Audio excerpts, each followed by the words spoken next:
Boa tarde, gente. Beleza? Bom, essa é a nossa primeira aula de interpretação, né? Na verdade, a gente vai começar usando o poliedro. Antes de a gente começar a falar da matéria propriamente, eu queria comentar algumas coisas antes. Primeiro, assim, quem já teve aula comigo sabe que eu uso muito as aulas de interpretação para a gente fazer uma coisa que eu acho que é muito relevante, que é levar textos para que a gente leia na sala. Talvez eu tenha feito isso com alguns textos aí antes de a gente entrar na quarentena. Por quê? Porque quando a gente vai para o vestibular, especialmente na prova de redação e tal, o vestibular exige que a gente tenha não só aquele conhecimento técnico, aquele conhecimento das estruturas, das fórmulas e tal, mas que a gente tenha algum tipo de como que as discussões estão sendo feitas, especialmente sobre temas relevantes, né? Então eu costumava levar para a sala alguns textos que abordavam esse tipo de discussão bastante polêmica. Então a gente fala sobre aborto, sobre pena de morte e tal. Por quê? Para a gente ter uma espécie de repertório, além do textão de Facebook, além das discussões como a gente vê por aí bastante superficiais, sobre esses temas, né? E aí, agora nessa situação em que a gente está, né, todo mundo em casa e tal, eu estou aqui pensando como que a gente pode, inclusive estou aberto a sugestões de quem quiser, como que a gente pode operacionalizar esse tipo de aula, né, em que a gente lia o texto, debatia e tudo mais. Na aula de interpretação de textos, é muito importante que vocês estejam bastante ativos, que vocês participem bastante da aula, diferentemente da aula de gramática, em que muitas vezes é só uma exposição mesmo e tudo mais, né? Bom, eu estou fazendo um levantamento de vários vestibulares, aí inclusive pedi para a Karina alguns vestibulares. Estou vendo questão por questão, separando essas questões por tema, né? Então peguei vestibulares muito diversos, desde da medicina de Jundiaí, FAMEP, FAMEMA, UVEST, Unicamp. Estou pegando vestibulares muito diversos, separando por temas. E uma coisa que obviamente vocês já sabem, a maior parte, assim, a maior parte mesmo das questões de língua portuguesa são questões de interpretação, né? É, então, primeira parte que eu queria falar é isso, né? Então, quem tiver aí sugestões de como que a gente pode fazer para ler textos juntos, usando aqui o meio virtual, eu aceito sugestões e provavelmente a gente começa a fazer isso na aula que vem, tá certo? Nessa primeira semana, eu queria mostrar então, usando lá inclusive o poliedro, né? A gente está falando das aulas 1 a 3 do poliedro. Ele apresenta para a gente tipos de questão de interpretação, né? Como que questões de interpretação são cobradas em vestibular? E são três tipos de questões de interpretação, a gente vai falar já sobre esses três tipos, beleza? O ponto aqui é o seguinte, o poliedro ele coloca a aula 1 para falar do primeiro tipo, a aula 2 para falar do segundo tipo, a aula 3 para falar do segundo tipo. Mas aqui na aula gravada eu não vou usar as questões do poliedro, vou deixar para a gente fazer isso na aula interativa. Tá? Eu trouxe aqui questões, principalmente da Unicamp e da FUVEST, né, em que a frequência de questões de interpretação é muito grande, para apresentar para vocês esses três tipos. Por que isso é importante para a gente agora no começo?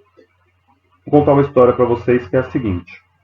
Eu, logo depois que eu virei professor, já dou aula há algum tempo e tal, eu fiz o Enem em 2013 e fiz a FUVEST em 2018. Né? Essas duas experiências que eu tive, de fazer o Enem e fazer a FUVEST já sendo professor e tal, provaram para mim uma coisa muito interessante, que é o seguinte: essas provas foram muito fáceis para mim, não porque eu tenha facilidade, não tenho, né, em muitas matérias eu não tenho mesmo, inclusive porque eu não estudei várias disciplinas quando eu fui fazer essas provas, né? Mas eu tive uma facilidade grande em fazer essas questões, por quê? Porque hoje, eu, como professor, eu faço questões, né? Eu formulo questões para prova, para simulados e assim por diante, né? O que isso tem a ver? Isso tem a ver o seguinte, quando eu olhava essas questões no vestibular, ao invés de ficar preocupado em lembrar do assunto e tal, muitas questões eu acertei simplesmente pensando onde esse cara quer que eu chegue, não é? Então, isso alivia para a gente uma série de pressões de a gente ficar tentando lembrar a matéria, ficar tentando, nossa, mas eu não lembro desse tópico aqui. Muitas vezes nem é isso que está em jogo, não é? Muitas vezes a gente consegue matar uma questão simplesmente por essa malícia, esse artifício de pensar, bom, onde esse cara quer que eu chegue com essa questão? E com questões de interpretação isso é muito forte, tá? A gente vai ver que existem três tipos de questões de interpretação. As três caem com bastante frequência em vestibular. Então, primeiro eu vou apresentar esses três tipos, depois eu vou trazer uma série de questões aqui que eu coloquei nos slides para a gente ler juntos, analisar juntos. Estou aberto para vocês na aula interativa, quem quiser tirar dúvidas sobre essas questões desse vídeo. E na aula interativa eu vou levantar as questões do poliedro também, tá certo? Então vamos começar. Bom, então aqui do lado eu coloquei, desse lado aqui, né? Eu coloquei os nomes que a gente dá para esses três tipos de questões. O que são essas questões? Questões de apreensão de sentidos, ou seja, são aquelas questões que exigem somente uma leitura interna do texto. Ou seja, é aquele tipo de questão típico enunciado que começa assim, segundo o texto, 2 pontos, aí vem lá A, B, C, D e E, certo? O que você tem que saber para responder uma questão como essa? Simplesmente ler o texto. Ela não exige nada além do que o texto tenha fornecido, beleza? Questões de compreensão de sentidos. São aquelas que pedem uma correlação entre o que o texto disse e conhecimentos externos. Tranquilo?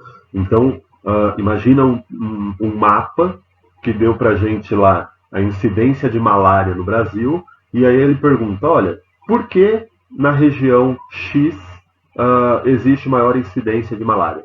Veja, esse é um conhecimento que não está no mapa. E aí você tem de recorrer lá à sua aula de geografia, à sua aula de biologia, para dizer, olha, é por conta da maior incidência do mosquito, da maior incidência enfim, da menor quantidade de médicos, de menor quantidade ou menor assistência à saúde ou saneamento básico, o que quer que seja, tá certo? Então ela pede para a gente correlacionar a informação dada pelo texto com alguma coisa externa. A gente vai ver questões desse tipo. E questões de coesão. Questões de coesão, o que é coesão? É a correlação entre partes do texto. Então aqui ele está pedindo para a gente correlacionar não o que o texto disse com algum conhecimento que você tem que trazer de uma aula específica, mas correlacionar como que a primeira parte do texto está ligada à segunda parte do texto. Como que o primeiro parágrafo está relacionado ao segundo parágrafo? Eles se contradizem, eles se complementam e assim por diante, tá certo? Bom, uma coisa que vale a pena a gente comentar aqui é o seguinte, questões de interpretação em vestibular não são como aquelas questões que a gente fazia no ensino fundamental, certo? A alternativa certa, beleza, ela está lá certa, mas a errada, ela não está de todo errada. Geralmente é isso que acontece. Nas alternativas erradas de uma questão de interpretação, ocorre o que a gente chama de detratores. O que é um detrator? Uma alternativa errada de uma questão de interpretação, ela dá para a gente uma informação que está no texto, mas que de repente foi apresentada de maneira incorreta, ou que tem algum desvio. Geralmente a alternativa toda não está errada, Não é ela toda que está errada, mas é uma parte dela, ou a maneira como ela foi apresentada, ou ela generaliza demais, ou ela especifica demais. Isso é uma coisa bem própria de Enem. Mas eu não vou colocar Enem aqui agora, porque quero falar de Enem especificamente depois. Né? Enem tem uma prova bem forte do ponto de vista de interpretação. Tranquilo? Então vamos começar. Eu vou mostrar então para vocês algumas questões, primeiro, de apreensão de sentidos. Quem quiser levantar essas questões lá na aula interativa, fica à vontade. E depois umas questões de compreensão de sentidos e uma questão de coesão de sentidos. Espero que dê tempo de a gente fazer tudo o que eu planejei aqui, tá bom? Então vamos lá. Bom, como questão de apreensão de sentidos, eu trouxe aqui um exemplo, né? Lembrando, a apreensão é uma questão que exige somente a leitura do texto, nenhum conhecimento externo, certo? É retirar informações do texto. Eu trouxe aqui uma questão da Unicamp 2019, certo? Eu vou ler junto com vocês e quem quiser. Eu trouxe da Unicamp porque na Unicamp acontece muito disso, de a gente ficar entre duas questões, duas alternativas, elas são muito parecidas, beleza? Então vou ler junto com vocês. Ele diz assim: uma página do Facebook faz humor com montagens que combinam capas de livros já publicados e memes que circulam nas redes sociais. Uma dessas postagens envolve a obra de Henri Thoreau,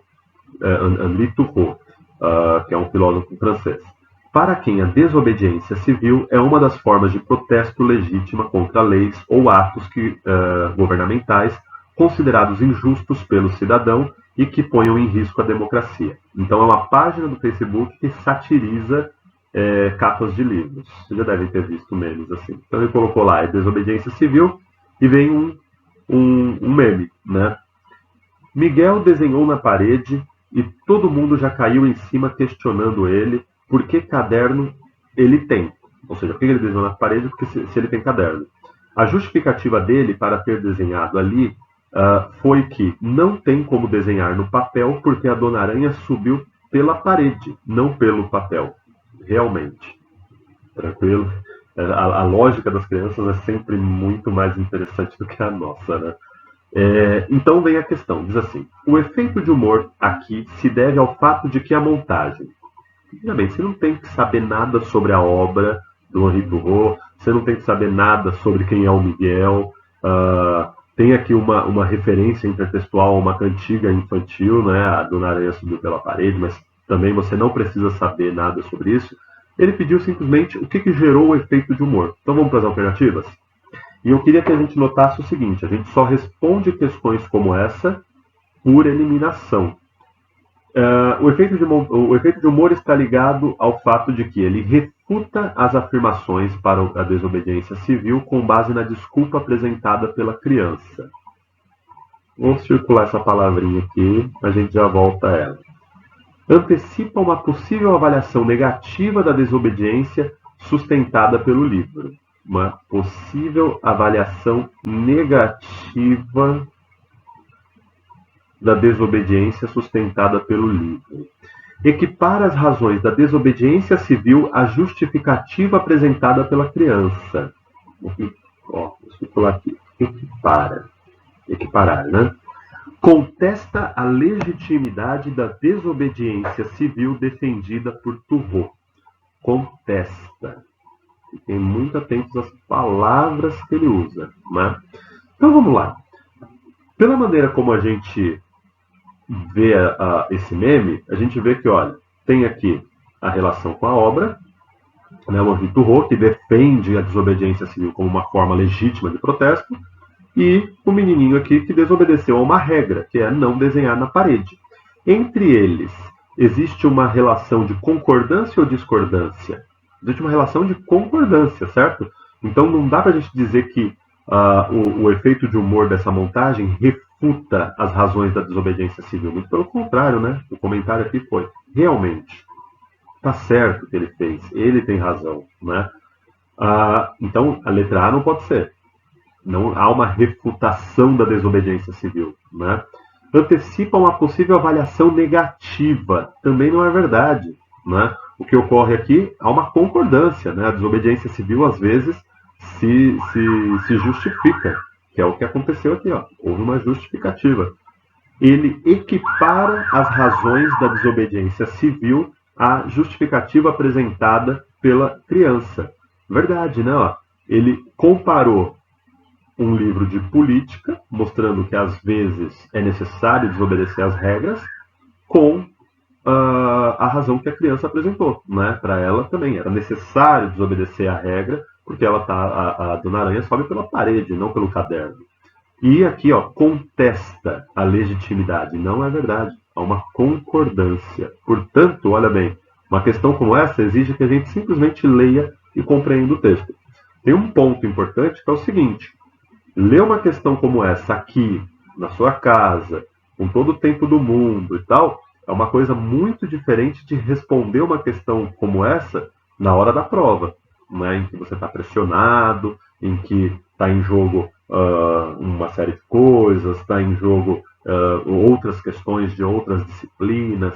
Então, para nós aqui, ela é relativamente fácil, tá bom? Mas uma dica: grifem essas palavrinhas-chave, porque a gente passa direto por elas, tá bom? Avançando aqui, ó, vou para a próxima questão. Também uma questão de apreensão de sentido, certo? Unicamp 2018. Eu peguei questões da Unicamp porque elas são especialmente mais complicadas, tá?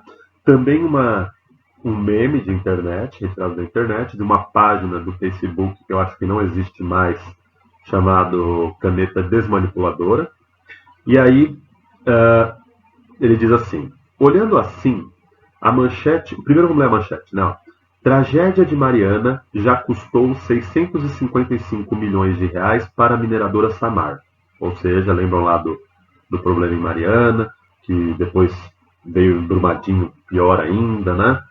E aí tem uma página no Facebook chamada Caneta Desmanipuladora que pega as notícias e mostra como as notícias são formuladas de maneira ideológica, né? Vamos ler o que a página diz. Olhando assim a manchete, parece que o prejuízo já é enorme, né? Já custou 655 milhões. E a mineradora já contribuiu bastante com a sua parte, certo? Só que não. Esses 655 milhões gastos até agora correspondem a 1/30 do que foi homologado pela Justiça. Ou seja, ele está dizendo que esse já, ele cria essa conotação de que o gasto foi enorme. E aí ele reformulou. Ó, tragédia de Mariana só custou 655 milhões para a mineradora Samarco até agora. Certo? Vamos lá para a questão. Lembrando que eu já nomeei essa questão como uma questão de apreensão de sentidos. Especialmente quando você for fazer simulado e tal, e errar questões de interpretação, tenta descobrir por que você errou. Né? Se faltou um conhecimento externo, se faltou uma leitura mais atenta do texto, se você não entendeu o texto, beleza? Então vamos lá. Se você não entendeu o enunciado, isso acontece também.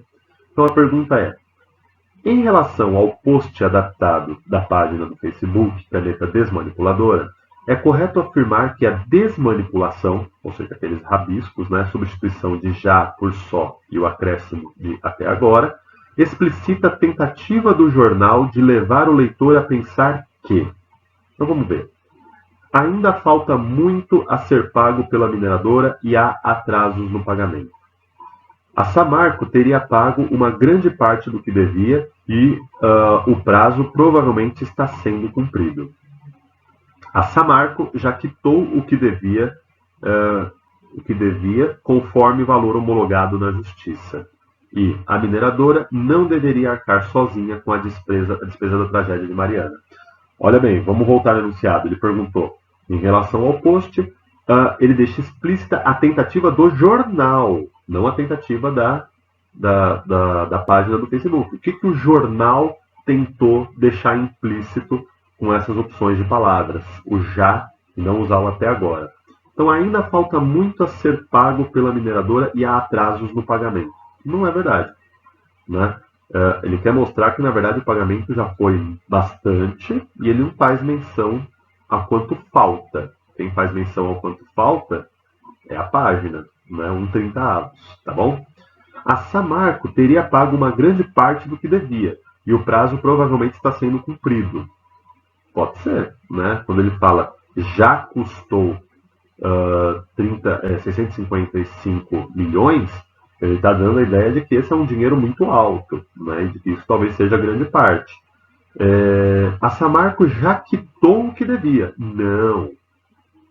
Quando ele fala que ela já custou a ela 655 milhões, em nenhum momento ele está falando que ela não deve mais nada.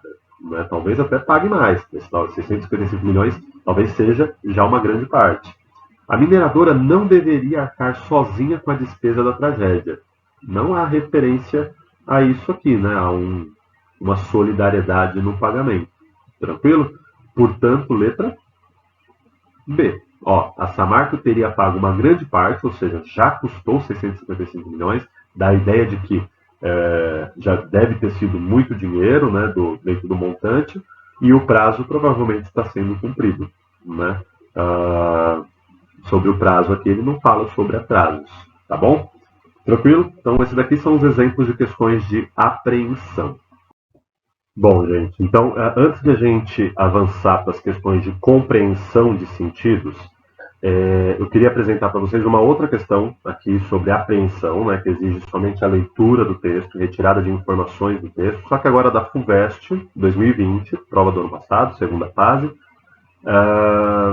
Mas uma coisa importante, a gente não pode menosprezar questões desse tipo, achando que elas são fáceis, porque muitas vezes questões desse tipo são mais difíceis do que as questões de compreensão, porque às vezes o conhecimento de compreensão que a questão exige talvez seja um conhecimento óbvio que todos nós tenhamos, né?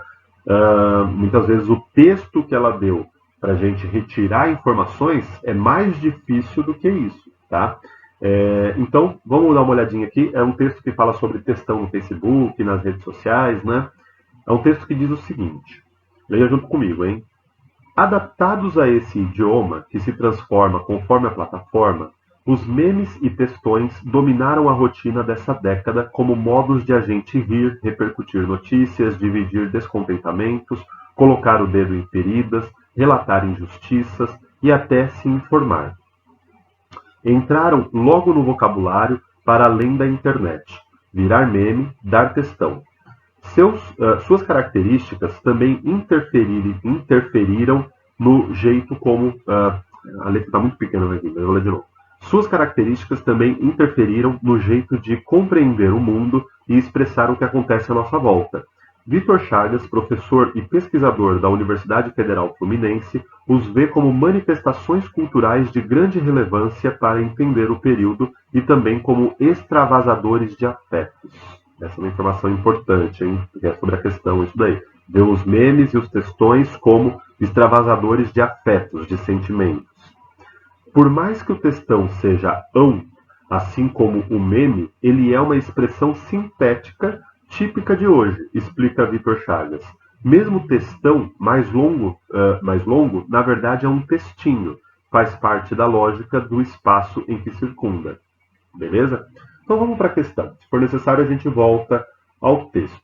A pergunta é: retire do texto dois argumentos, que justifiquem a caracterização de memes e textões como extravasadores de afeto. Se a gente se lembrar lá da teoria da dissertação, a gente vai se lembrar que a gente tem a tese e a gente tem argumentos, certo? São duas partes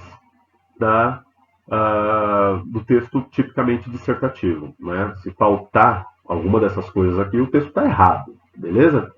Bom, qual que é a tese que esse texto quer defender? Uma delas é essa, de que memes e textões nada mais são do que extravasadores de afeto. Beleza. Como que ele comprova isso? Ele pediu para eu tirar da minha cabeça? Não. Ele falou para eu retirar do texto. Beleza? Então, onde no texto está essa imagem dos memes e textões como extravasadores de afeto? Ele pediu dois. Na verdade, o texto dá vários. Olha bem. São modos de rir. Modos de rir. Isso daqui é uma demonstração de afeto, né? A gente usa memes e textões para rir. Dividir descontentamentos. Isso daqui é uma demonstração de afeto, de sentimento, certo? É uma manifestação de sentimento. Então ele diz que Os memes e os textões servem para materializar sentimentos, colocar o dedo em feridas, isso é um outro argumento, relatar injustiças, e se informar não é exatamente um afeto.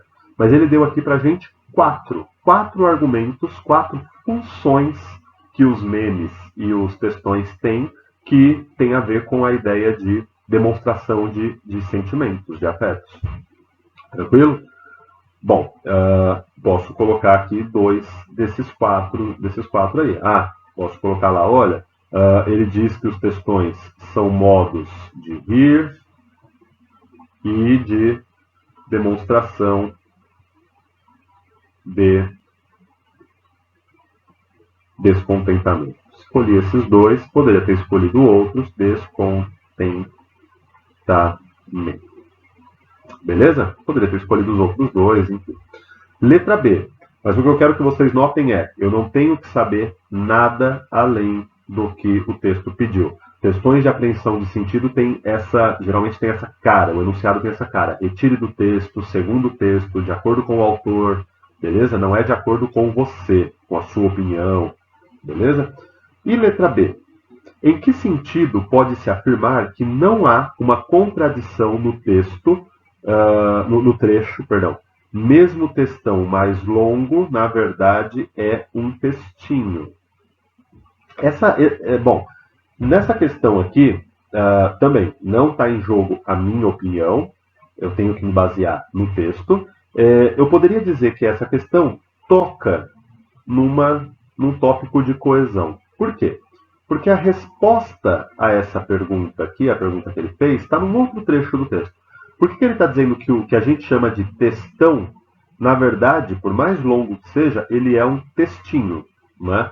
Tem uma palavrinha-chave nesse mesmo parágrafo, no segundo parágrafo do texto, que leva a gente a essa resposta. Dá uma lida de novo no segundo parágrafo do texto. Eu vou dar 10 segundos para vocês lerem o segundo parágrafo do texto e encontrarem qual é a palavra que mostra por que um texto, por mais longo que seja, um textão, ele na verdade é um textinho. 10 segundos.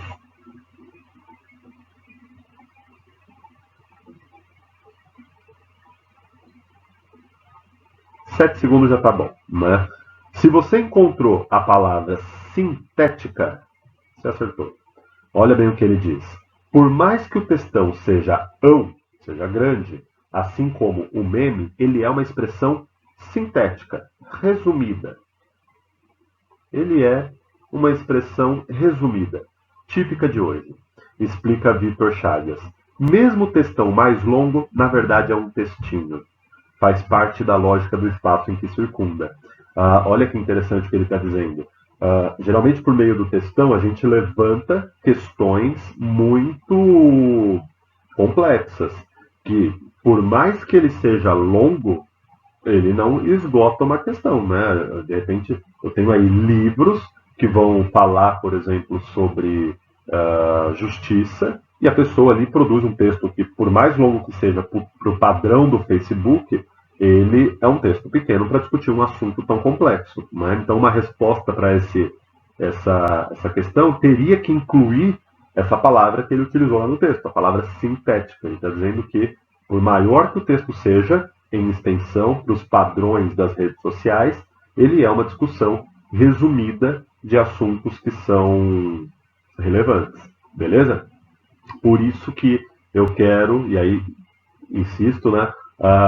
Eu quero sugestões de como que a gente pode operacionalizar leituras de textos sobre temas complexos para a gente sair dessa lógica de formar opinião por redes sociais, porque é exatamente o que ele falou, né? Tem a ver com o mundo em que a gente vive, em que as informações têm que ser as mais resumidas possíveis e mais diretas possíveis, e de repente temas muito, muito complexos não conseguem ser abordados com propriedade em textos assim, tá bom? Então, aceito sugestões de como que a gente pode fazer. Estou pensando aqui algumas coisas, talvez eu chame um ou outro aí para ver o que vocês acham. Estou passando uma moto aqui. Mas aí a gente resolve, tá bom? Vamos avançar então para as questões de compreensão de sentidos? Então vamos lá. Bom, na verdade, o que eu trouxe aqui não é uma questão, é um meme, né? Só que o que eu queria que vocês notassem aqui é o seguinte: esse meme, para ser compreendido, para você entender e dar risada, né? Porque essa é a função dele, para que ele tenha o efeito que ele tem, né? Que é gerar efeito de humor, você tem que ter um conhecimento externo que o texto não deu, tá certo? Tá numa página do Facebook chamado Filosofia Moderna, né? Filosofia Moderna. Pensei que o nome era outro, mas tudo bem. E é um diálogo entre Platão e Sócrates, teoricamente por alguma rede social, por algum meio eletrônico, né? Obviamente isso é uma brincadeira. E aí Platão diz: como tá por aí, Sócrates? E ele fica no vácuo. Platão responde: porra, Sócrates, tu não vai digitar nada mesmo? Sócrates em silêncio. Merda, o jeito é fazer uma live e anotar tudo o que ele fala. O que vocês.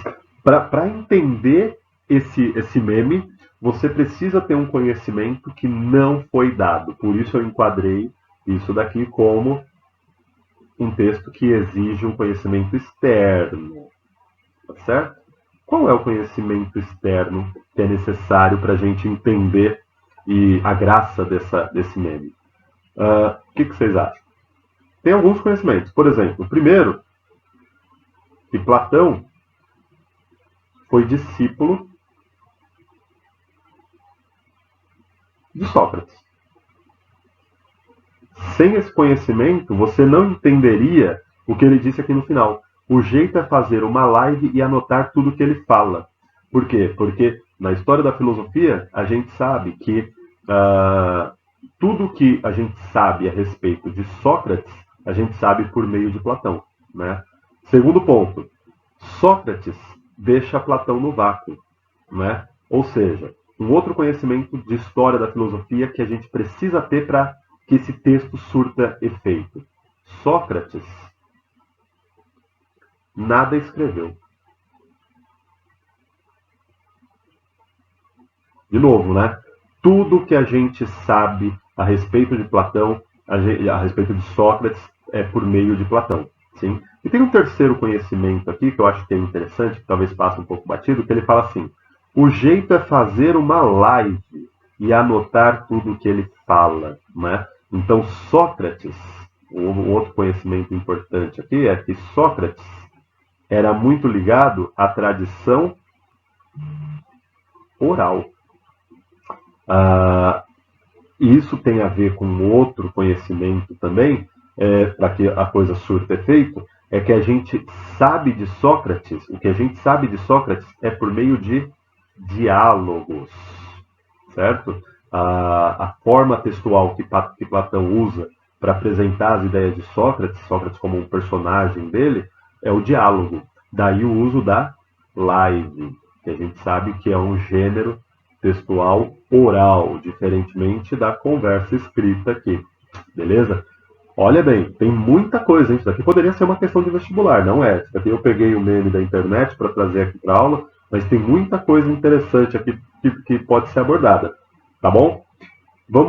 Agora vamos para a questão de fato. Trouxe aqui uma questão da Unicamp. Então, lembrando, estou mostrando para vocês questões de compreensão de sentidos, né? O que é uma questão de compreensão de sentidos, que exige um conhecimento externo. Ele dá o texto, mas o texto é uma espécie de instrumento, de ferramenta, para chegar em conhecimentos que o texto não forneceu. Certo? Vou ler junto com vocês, então. Diz assim. Unicamp 2018, segunda fase. Na nota preliminar, escrita para a primeira edição do livro Poemas Sujos, de Jorge de Lima, que é a leitura obrigatória da Unicamp, o antropólogo Gilberto Freire afirma que, graças à interpretação de culturas entre nós tão livre, e graças ao cruzamento de raças, o Brasil vai se adoçando numa das comunidades mais genuinamente democráticas e cristãs do nosso tempo. Palavras do Gilberto Freire, bastante problemáticas, né? Com base no poema Democracia, responda as questões que se seguem. Bom, o enunciado deu informações importantes para a gente. Gilberto Freire defendia a tese de que aqui no Brasil a gente vive uma espécie de reunião de culturas diferentes e que por isso a gente vive numa sociedade harmônica. Ele usa aqui a palavra doce, né? Uma palavra uma sociedade adoçada, tá certo? Problemático isso, né? Bem problemático. Um dos textos que eu quero ler com vocês fala justamente sobre esse problema aí, mas a gente fala mais sobre isso depois. E aí vem o poema do Jorge de Lima, que, segundo o enunciado, concorda com essa tese do Gilberto Freire, né? O poema se chama Democracia. E ele diz: punhos de rede embalaram o meu canto para adoçar o meu país, ó Whitman, que é um poeta. Genipapo coloriu o meu corpo contra os maus-olhados. Catecismo me ensinou a abraçar os hóspedes. Carumã me alimentou quando eu era criança. Mãe Negra me contou histórias de bicho. Moleque me ensinou safadezas. Maçoca, tapioca, pipoca, tudo comi. Bebi cachaça com caju para limpar-me. Tive maleita, catapora e ínguas, bicho de pé, saudade, poesia. Fiquei aluado, mal assombrado, tocando maracá, dizendo coisas, brincando com as crioulas, vendo espíritos, abusões, mães d'água, conversando com os malucos, conversando sozinho, emprenhando tudo que encontrava, abraçando as cobras pelos matos, me misturando, me sumindo, me acabando, para salvar a minha alma benzida, o meu corpo pintado de urucu. Tatuado de cruzes, de corações, de mãos ligadas, de nomes de amor em todas as línguas de branco, de mouro ou de pagão. Questões que envolvem poesia tendem a ser mais difíceis. Às vezes a poesia exige que a gente leia mais de uma vez, né? Mas a gente vai voltar ao texto aqui. Vamos lá para a questão para ver o que ele vai pedir e a gente já direciona a resposta, né? Então, a letra A diz: a ideia de adoçamento social, de harmonia social, essa é a imagem que ele cria, está presente tanto no poema de Jorge de Lima, quanto no texto de Gilberto Freire, que é o Casagrande Senzala, e na nota no prefácio que ele escreve aqui para o Jorge de Lima. Aponte 2 episódios da formação do poeta referidos no poema que exemplificam essa interpretação. Justifique sua resposta. Essa é uma questão de apreensão, né? Ele pediu para a gente retirar do texto coisas que ele fala aqui sobre a infância dele e que comprovam essa ideia de que o Brasil vive numa sociedade adoçada, uma sociedade harmônica, né? Gente, o texto todo é isso, né? Olha o que ele fala aqui, ó. Vamos pegar do começo. Ele diz assim: genipapo coloriu meu corpo contra maus olhados. Eu posso dizer que isso daqui é uma característica indígena. Certo? Aí ele continua: catecismo me ensinou a abraçar os hóspedes. Isso daqui é uma característica europeia. Catecismo. Carumã, Mãe Negra me contou histórias de bicho. Tem aqui uma característica da cultura negra, né? Moleque me ensinou safadezas. Olha que interessante, aqui é bem interessante, ó. Tive maleita, catapora, ínguas, que são doenças tipicamente tropicais, né? Bicho de pé, saudade e poesia. Então aqui características europeias, tá certo? E aqui características, vamos chamar assim de características nativas, certo?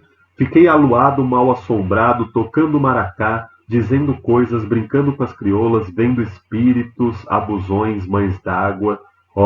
São características de culturas diferentes, né? Conversando com os malucos, conversando sozinho, emprenhando tudo o que encontrava, abraçando as cobras pelos matos, me misturando, me sumindo, me acabando, para salvar a minha alma benzida. Olha que interessante. Ele fez aqui rituais indígenas, mas ao mesmo tempo ele fala da alma benzida, que é uma característica cristã, né? Uma característica europeia, tá certo? O meu corpo pintado de urucu, ou seja, uma característica indígena, tatuado de cruzes, uma característica cristã.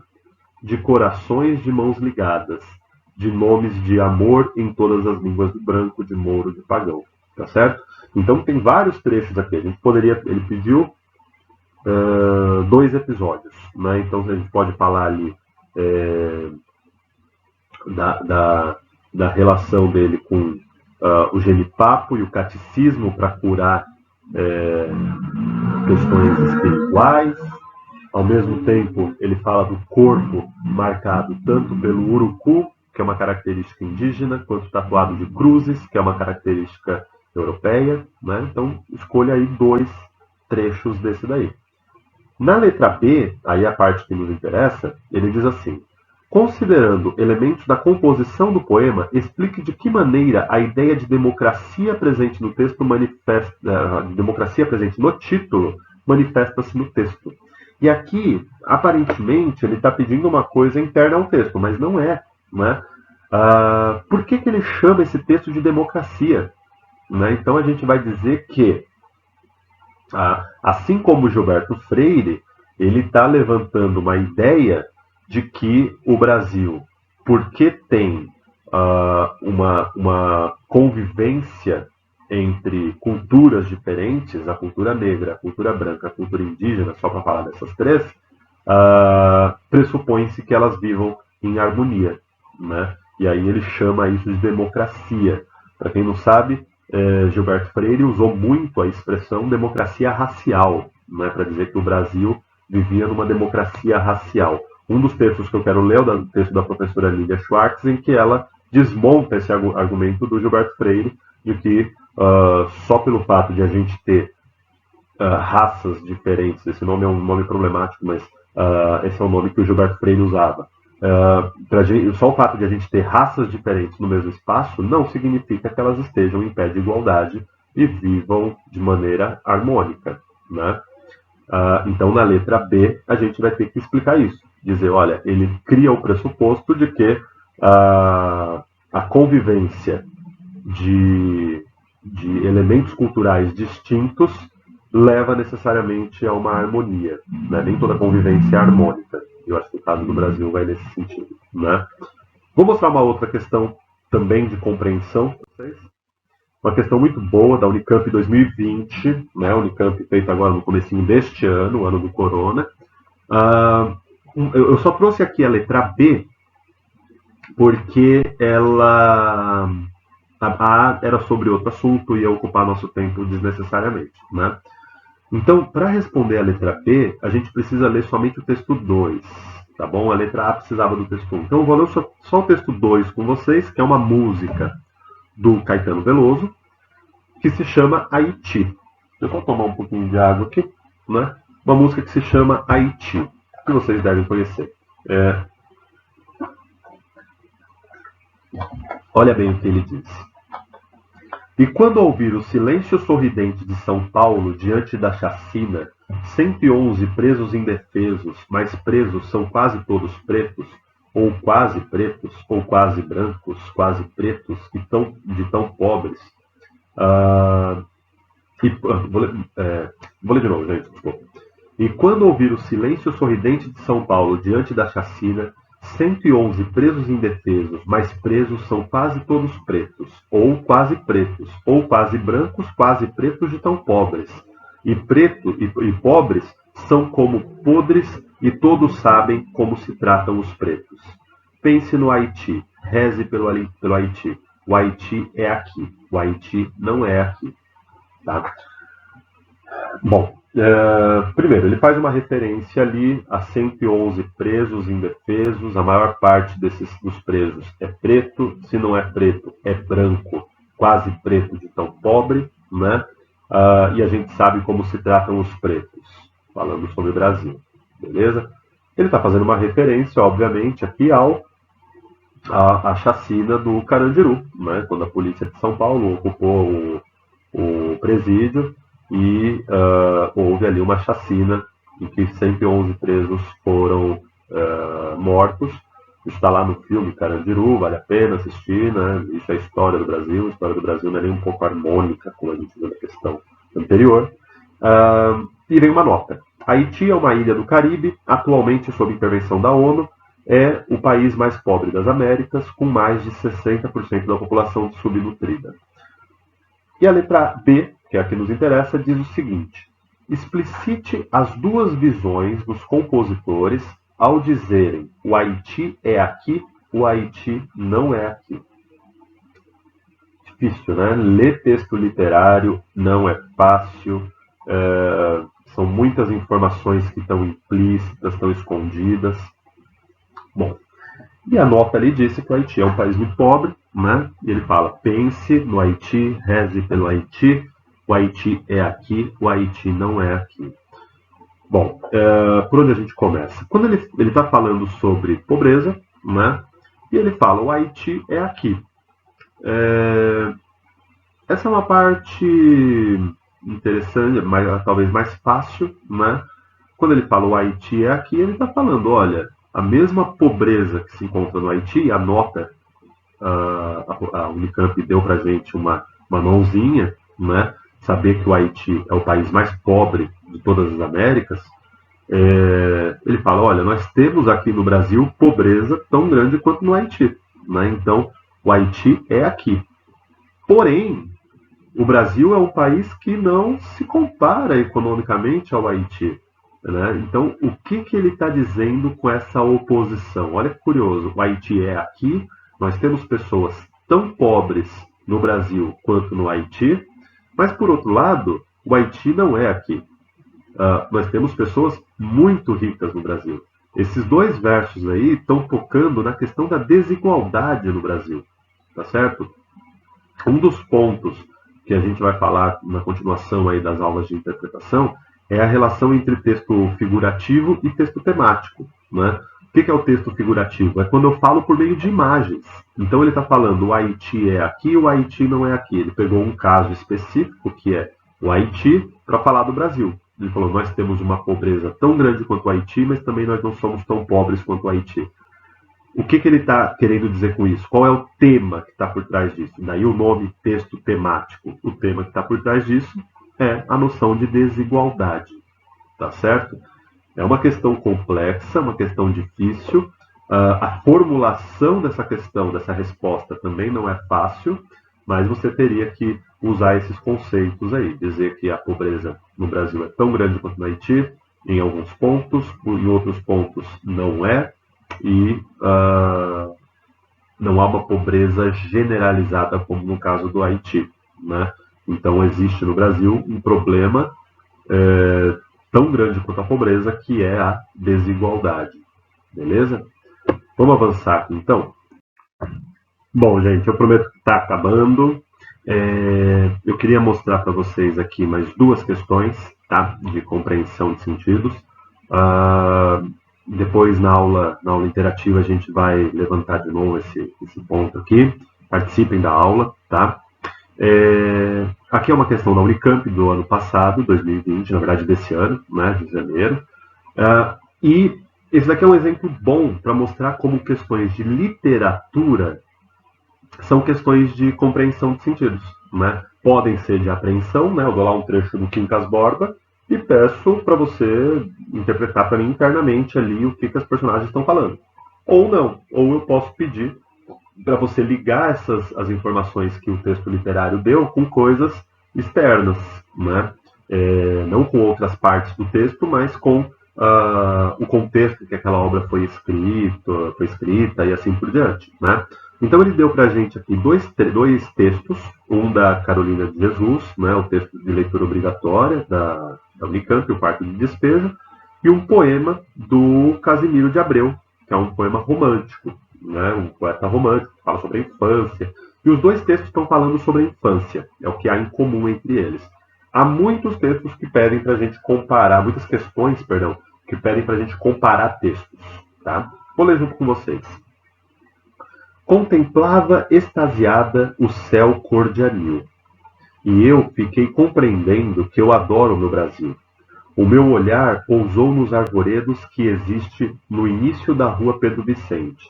As folhas movia-se, né? Lembra do uso da linguagem popular, os desvios de concordância, certo? Isso é marca lá do quarto de desespero. Então as folhas moviam-se. Pensei, Elas estão aplaudindo esse meu gesto de amor à minha pátria. Toquei o caminho e fui buscar mais papéis. A Vera ia sorrindo, e eu pensei no Casimiro de Abreu, que disse: ri, criança, a vida é bela. Só se a vida era boa naquele tempo, porque agora a época está apropriada para dizer: chora, criança, a vida é amarga. Né? Você tem que saber o contexto em que a Carolina de Jesus escreveu essa obra, quem era a Carolina de Jesus, tá certo? E a Unicamp trouxe para a gente o texto a que a Carolina de Jesus fez referência, que é o poema Risos, do Casimiro de Abreu. Né? Então ele diz: ri, criança, a vida é curta, o céu dura um instante, depois o cipreste esguio mostra a cova ao viandante. Olha bem, vou interpretar o poema porque a leitura de poema exige, né? Ele está dizendo: ri porque a vida é curta, o sonho dura pouco. Depois o cipreste, essa palavra aparece muito em poesia que fala sobre morte. Cipreste é uma árvore típica de cemitério, tá certo?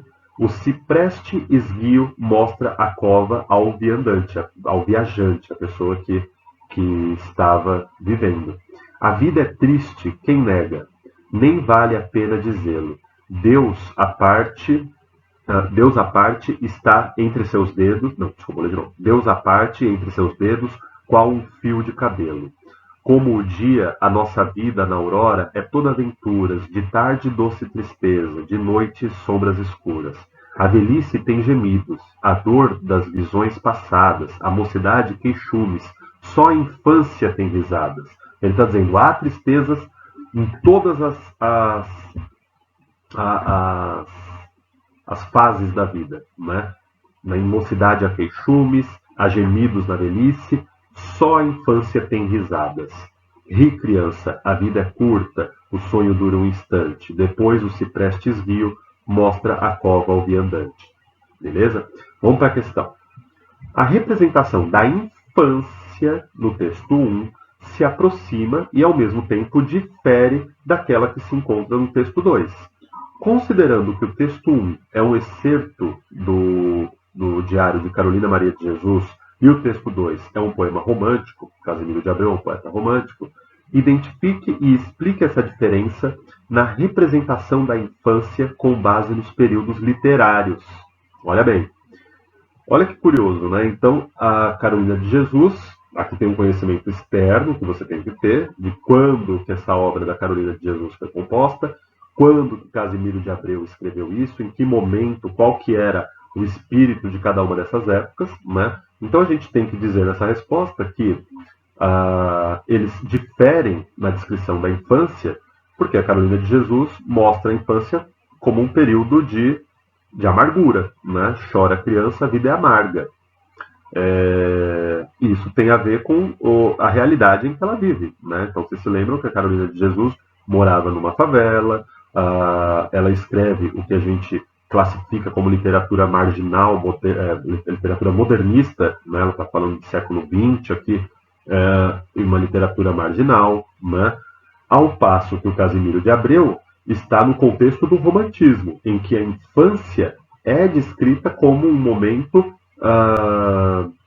idealizado, palavrinha-chave nessa resposta, né? A infância, assim como os índios, assim como o amor, né? A tônica do romantismo é a idealização. Ao passo que a proposta da Carolina de Jesus, e a gente pode estender para o modernismo, é falar da realidade tal qual ela é. Né? E a infância de uma criança marginalizada era extremamente ruim, em oposição à idealização da infância feita pelos românticos. Tá bom? Vamos para a última questão, então, a gente tem um pouquinho de tempo, que é também uma questão da Unicamp 2020, uma questão. Eu hesitei um pouco em colocar essa questão como compreensão de sentidos, mas tem uma razão para isso. Eu vou ler junto com vocês. Tem um poema aqui da Angélica Freitas que diz o seguinte: era uma vez uma mulher e ela queria falar de gênero. Era uma vez outra mulher e ela queria falar de coletivos. E outra mulher ainda especialista em declinações. A única a união fez a força entre as três. Vou ler de novo, desculpa. A união fez a força, então as três se juntaram e fundaram o grupo de estudos Celso Pedro Luft. E ele colocou lá, Celso Pedro Luft é um gramático, né? E a pergunta é um poema irônico, ao mesmo tempo satírico, né? A pergunta é a seguinte: explique as ambiguidades presentes nas duas primeiras estrofes do poema. Porque as duas primeiras estrofes, a gente poderia até colocar a terceira, mas ele pediu para a gente explicar as duas primeiras, elas são ambíguas porque existem palavras que são polissêmicas. Né? Então, na primeira estrofe fala assim: era uma vez uma mulher e ela queria falar de gênero. Tem um conhecimento externo envolvido aqui, que é o conhecimento que a gente tem que ter sobre a luta feminina, né? A luta de reconhecimento e igualdade das mulheres. Então, falar sobre gênero, a gente pensa, ao mesmo tempo, na luta feminista, mas quando chega no final do texto, fica claro que ela estava falando de gênero gramatical, né? Então, há uma ambiguidade aqui gerada pela polissemia do substantivo gênero. A mesma coisa com a palavra coletivo. Era uma vez outra mulher e ela queria falar de coletivos. Então a gente pensa nos coletivos feministas, né, que organizam a luta feminista, mas ao mesmo tempo essa palavra coletivo, no contexto da gramática, é um conceito gramatical, né? Por isso lá no final a referência ao Celso Luft. A palavra declinação, a mesma coisa. Declinação é um conceito gramatical, né, que a gente não fala muito em língua portuguesa, porque em português não tem, mas é um conceito gramatical e no contexto da luta feminina a gente entende como desistências. Né? Declinar de algo significa desistir de alguma coisa. Então as três primeiras estrofes são ambíguas, e ambíguas pela mesma razão. Né? Existem palavras que têm mais de um sentido. Quando a gente vai lendo, a gente vai pensando em um sentido, quando chega no final, de maneira bastante sarcástica, ela mostra um outro sentido, certo? Qual que é o conhecimento externo que está envolvido aqui? É o conhecimento da luta feminina e da nomenclatura gramatical, tá certo? Assim como a questão anterior exigiu que a gente conhecesse conceitos de literatura e características das escolas literárias, aqui ela está exigindo que a gente conheça esses nomes em dois contextos diferentes que não foram dados pelo texto, né? No contexto da luta feminina e no contexto gramatical, certo? Só um último detalhe aqui sobre esse poema, que é interessante, e a Unicamp pediu isso, né, na questão, mas era a letra B, que é o fato de que o gramático que ela cita é um homem, né? Então elas fundaram um grupo de estudos, eram mulheres que fundaram um grupo de estudos que era o nome de um homem, tá certo? Isso leva a algumas reflexões bem interessantes pra gente, tá bom? Gente, então é isso.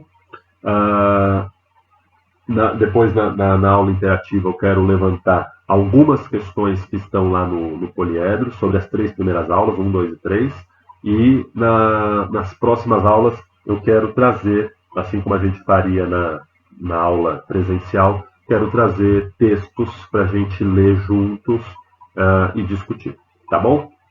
Gente, um beijo, até a aula em que a gente se encontra, então. E eu preciso muito, muito que vocês participem da aula, não só assistam, tá certo? A aula interativa é justamente para ser interativa mesmo, senão a gente faria outro vídeo, tá bom? Beijão!